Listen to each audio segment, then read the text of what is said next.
So when we're actually looking at the measurement, the reporting, the management, how do we start to integrate those pillars of ESG into both the strategy and the reporting? Mm-hmm. Well, I think one of the most important things is about looking at the whole sphere of sustainability. Carbon is obviously really important. And I think the development that we're all grappling with now is really getting a grip on our scope 3 emissions, which links back to what we were saying about partnerships. Yeah, because and attacking the whole value chain. Exactly. You have to work more closely with the suppliers so you can understand their footprint. You can understand ways of working with them to reduce their footprint. So scope 3 emissions are the emissions that come from your supply chain.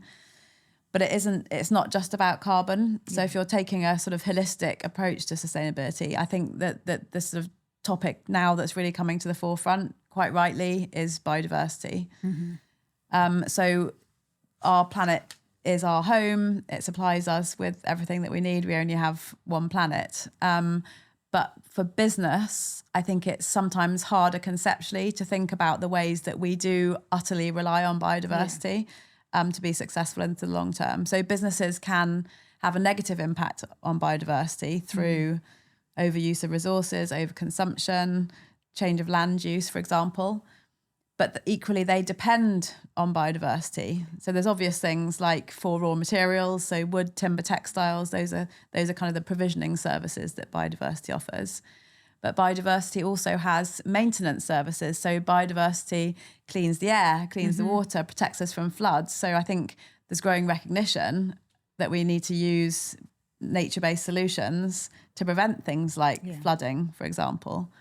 But there's also cultural services. So biodiversity has a value to us as human beings for our well-being, for religious purposes. In some industries, like for tourism, that's really critical. So trying to get an understanding. So just as I was talking about double materiality earlier, getting an understanding of the impact we have on biodiversity, but also how our businesses rely on biodiversity, I think is the next really key thing to grasp for most organisations. Yeah, and I think we're starting to see forthcoming legislation that's going to drive the transparency around reporting on reliance on nature and biodiversity as well. And one really interesting example of a company that's right at the forefront of this is Faith in Nature, which is a cosmetics brand. It's been around for a long time. It came about in the 60s. They've just introduced a nature representative onto their board. Yeah. And they've also shared the way that they've achieved that from a legal perspective. Yes, they've open sourced the clauses for that as well. Yeah, incredible example. It's so interesting to hear them talk about how that's changed the nature of the conversation in the boardroom, where you have another voice that you're trying to respond to. Yeah, I think that example really made us think about how could we bring people and planet into our decision-making process as a business as well. Stopping short of putting nature on the board, but how can we make that part of the equation and part of the decision-making process? Absolutely, yeah. So that's kind of my sort of key message. I think don't forget about the aspect of biodiversity. I'm sure that's coming on everyone's agenda. And then the other aspect is obviously the S element of ESG, the social aspect, and the ways that looking at your social impact and trying to improve that is also a value creating activity.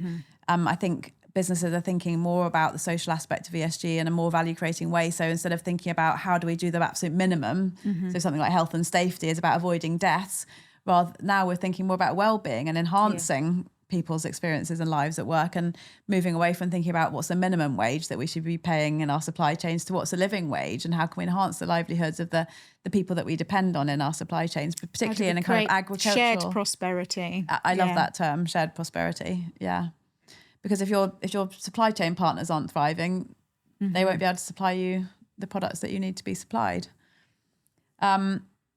So it's really not just about the social dimension in your organisational boundaries. It's beyond that, and I think it's only when you're looking across the agenda that you can really make sure that you're not missing any areas that are really critical from a risk or opportunity perspective.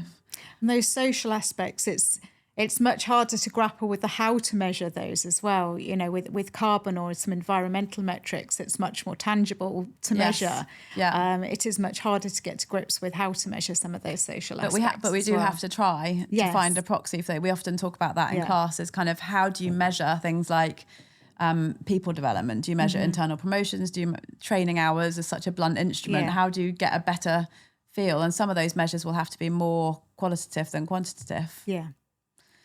But then having said that, that can all be quite overwhelming, can't it? Yes. When you talk about carbon, biodiversity, social, supply chain, which is why I think it's really important that we use measurement and we think about the things that we really want to drive action on and prioritise those, because there's only limited money, there's only limited time.